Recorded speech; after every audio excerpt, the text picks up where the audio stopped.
আমরা একটা ফোন নেব, তারপর আসছি। হ্যালো, শুভ সকাল। হ্যালো, শুভ সকাল।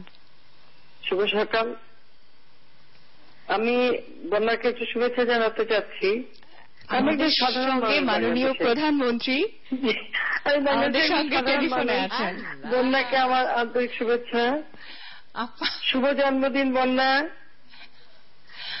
তোমার সুরের মূর্ছনায় সারা বাংলাদেশ মোহিত হয়ে থাকুক, সেটাই আমি চাই, এবং যুগ যুগ ধরে তুমি তোমার এই সোহেলা কণ্ঠ এটা বাংলাদেশের মানুষের হৃদয়কে আরো জাগ্রত করুক, আরো সুন্দরভাবে তুমি গান গেয়ে যাও, দীর্ঘজীবী হও।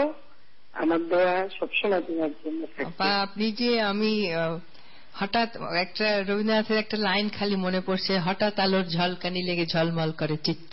হ্যাঁ, শুভ জন্মদিন বন্যা। Thank you. আমরা তো স্কুলে একসাথে ছিলাম, মানে ও আমার জুনিয়র, কিন্তু আমরা ধানমন্ডি স্কুলে আমরা সব একসাথে। এবং তুমি আজকে ফোন করেছো রিয়ানা, মানে সো কাইন্ড অফ ইউ। আমার এত ভালো লাগে। আপনার জন্য আমরা গর্বিত। আপনার জীবনটা খুব সুন্দর হোক। ভরধা শ্রীকৃষ্ণা বিদায়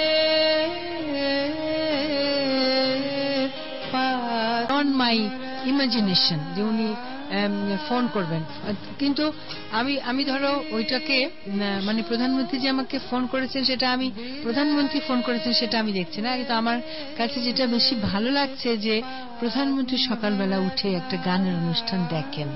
এটা আমার কাছে মনে হয় যে একটা দেশের জন্য একটা কত একটা সুখবর, যেখানে তার মানে কি উনি কত একটা সংবেদনশীল মানুষ, একজন সচেতন মানুষ, একজন সংস্কৃতি সচেতন মানুষ, একজন রুচিশীল মানুষ। সেইটা আমার কাছে খুব ভালো লাগছে।